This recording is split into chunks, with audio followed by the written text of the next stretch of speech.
Creo que fue en 2017, más o menos, no recuerdo bien, porque fue un libro que se fue haciendo solo, se fue haciendo sin que yo me diera cuenta de que era realmente un libro.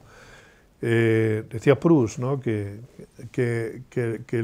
hay libros que están dentro de uno y que el escritor no tiene que descubrirlos, sino que tiene que traducirlos, porque ya estaban previamente escritos, escritos entre comillas dentro de uno, ¿no? Entonces decía que un escritor, más que un descubridor es un traductor, ¿no? Y entonces este es un libro que yo me he encontrado, no he ido a buscarlo, sino que él ha venido a buscarme a mí, ¿no?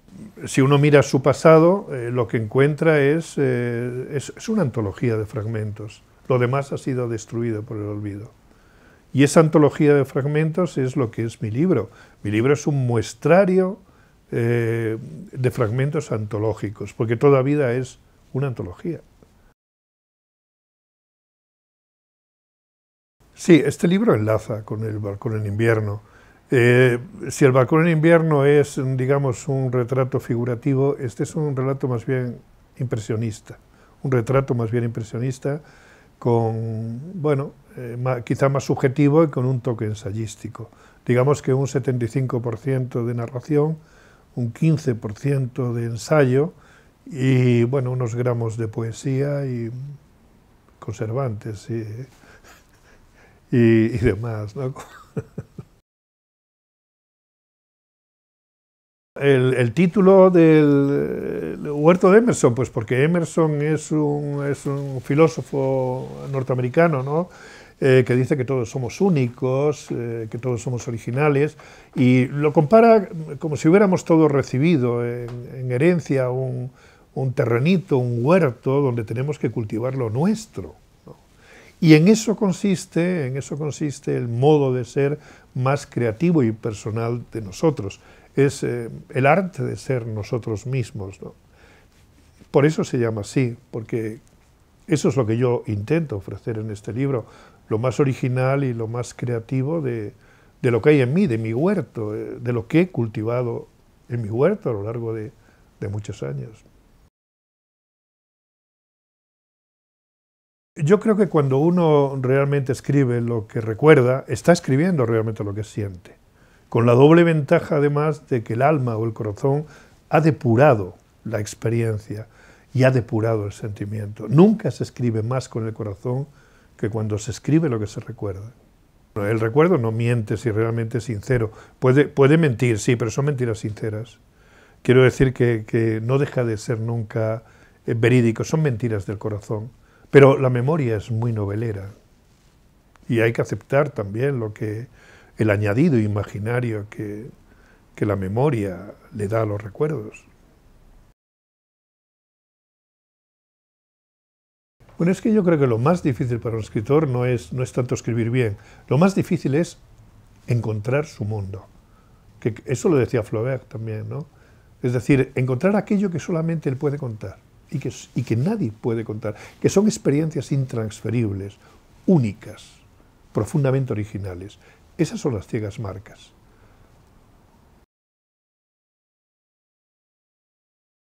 Bueno, en mi infancia, en la Extremadura de los años 50, claro que es el lejano entonces, el tiempo del que hablo, al menos en mi infancia, pero es que el reloj de la historia se ha descompuesto.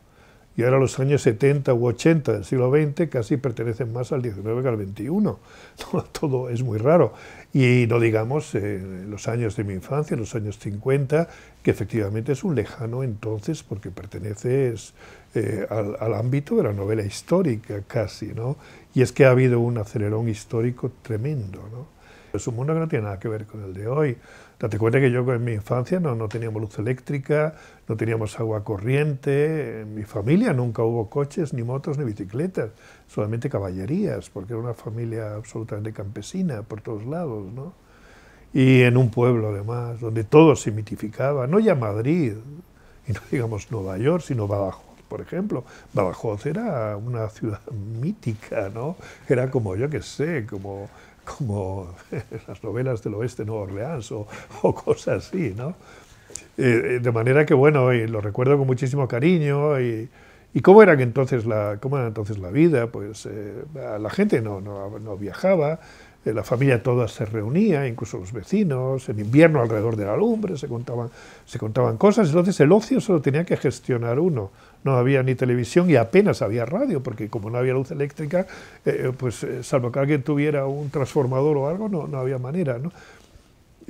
Bueno, y entonces era una cosa totalmente distinta. Ya se vivía un poco como se ha vivido en la Edad Media o en el siglo XVIII o por ahí, ¿no? Los cambios vinieron luego, los cambios vinieron naturalmente con la modernidad, con la radio, con la televisión, con los coches, y no digamos luego ya con Internet y todo esto, ¿no?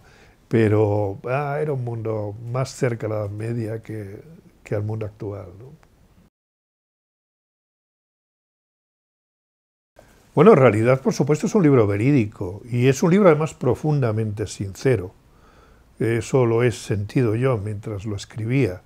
Ser sincero pero sin patetismo, porque se puede ser sincero sin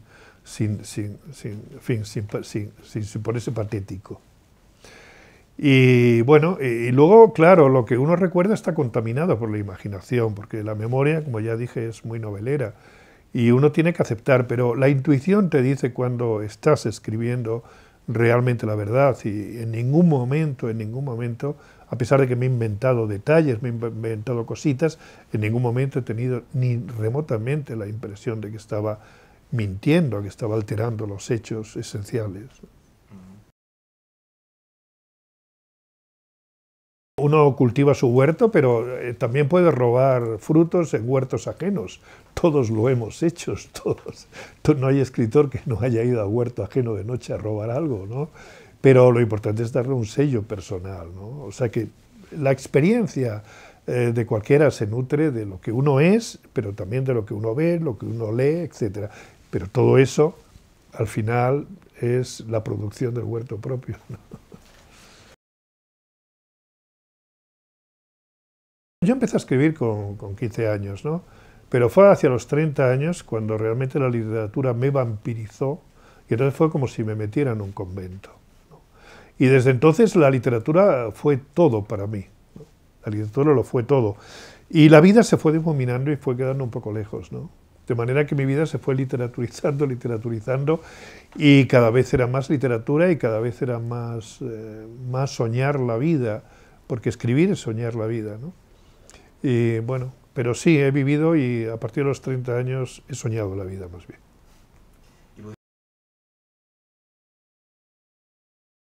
Bueno, en mi libro creo que hay un repertorio, ¿no? de autores queridos para mí, aunque hay muchos también queridos que no están ahí citados. Para mí los libros que he leído con verdadera devoción, con fervor, ¿no?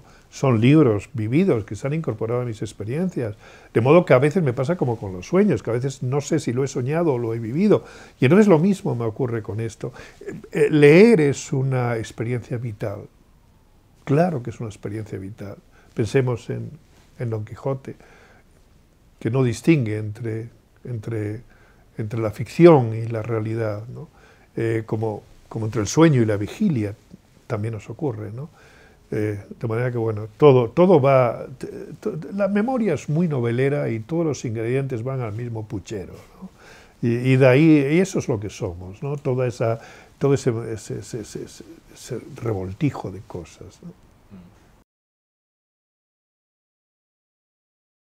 Para mí la escritura no es una profesión, desde luego, y no me considero en absoluto un escritor profesional. Es más, la misma palabra profesional me produce cierto rechazo, ¿no?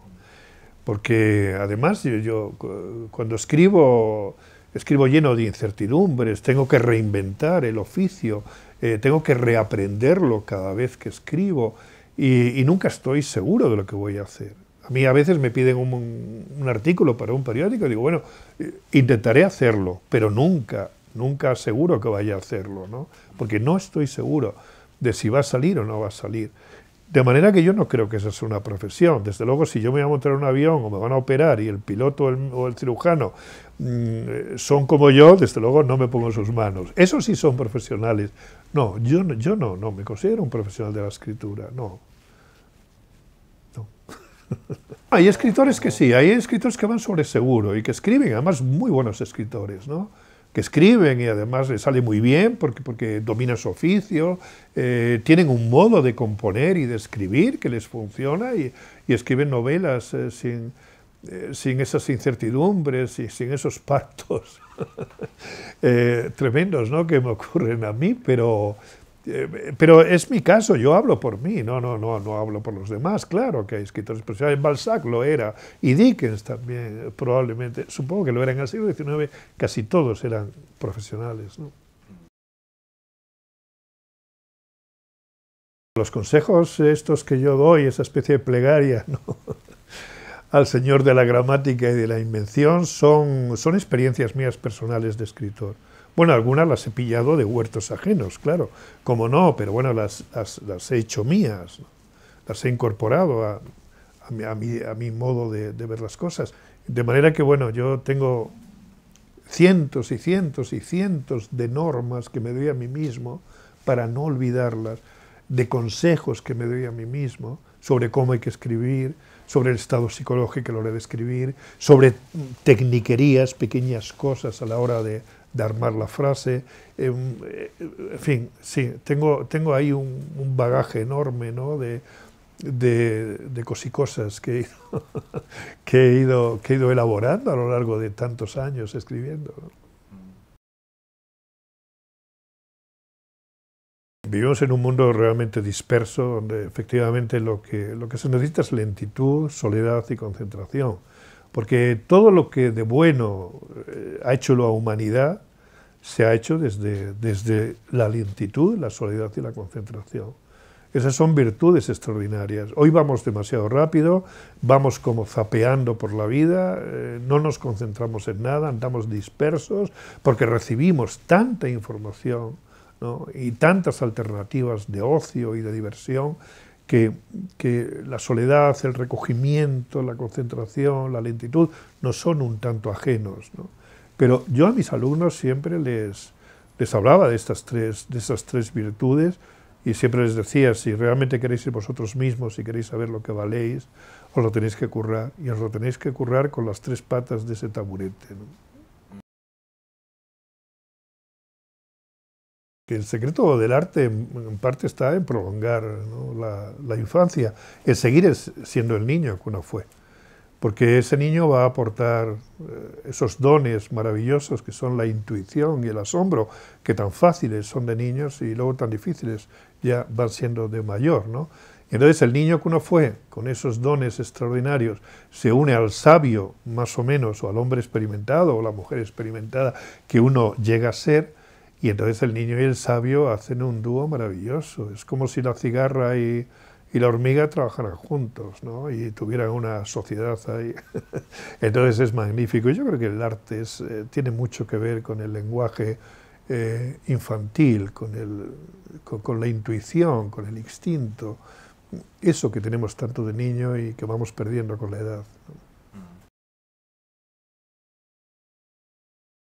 La imaginación hay que entrenarla, ¿cómo no? Eso lo hacía Buñuel, que todos los días, durante media hora, se contaba una historia, y si no tenía ganas tomaba un whisky o dos para contársela, porque es como el que va al gimnasio, ¿no?, a ejercitar sus músculos. Lo mismo la imaginación. Todo esto también depende de la soledad, depende de la observación, depende de la lectura, de vivir atento, de vivir alerta, ¿no?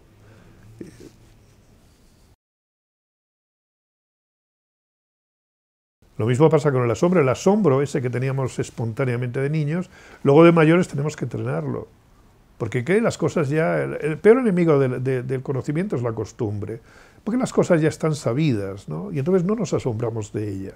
Entonces tenemos que esforzarnos en asombrarnos de las cosas, como Van Gogh se asombraba de los girasoles, de esas plantas que carecen de interés, ya, todo es interesante, efectivamente, cómo no. Y hay belleza en todas partes, y hay dolor también en todas partes. Y todo es cuestión, efectivamente, de vivir de primera mano, y de vivir alerta continuamente, y observar con intensidad, y pensar con intensidad, y sentir con intensidad. El sentimiento es fundamental. El cerebro y el corazón forman un dúo maravilloso.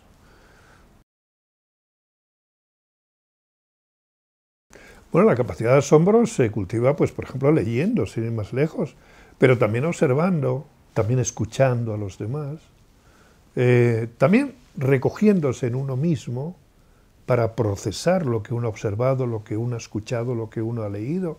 Es cultivar tu huerto, en definitiva. Es cultivar tu huerto. Una tierra, si no se cultiva, no da frutos. Y lo mismo pasa con esto. Entonces, ¿cómo se cultiva una tierra para que el asombro y la imaginación sean fructíferos?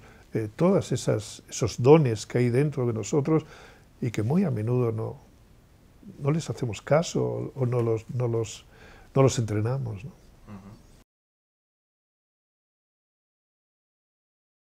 Escribiendo El huerto de Emerson, yo he sido muy feliz, ¿no? Porque lo he escrito además como jugando. Quiero decir, sin exceso de responsabilidad, porque para escribir el exceso de responsabilidad es malo y el exceso de irresponsabilidad también. Lo he escrito en el estado justo, como decía Nietzsche, la verdadera seriedad es la del niño cuando juega. Pues así he escrito yo este libro, como un niño que juega, con esa profunda seriedad del niño cuando juega.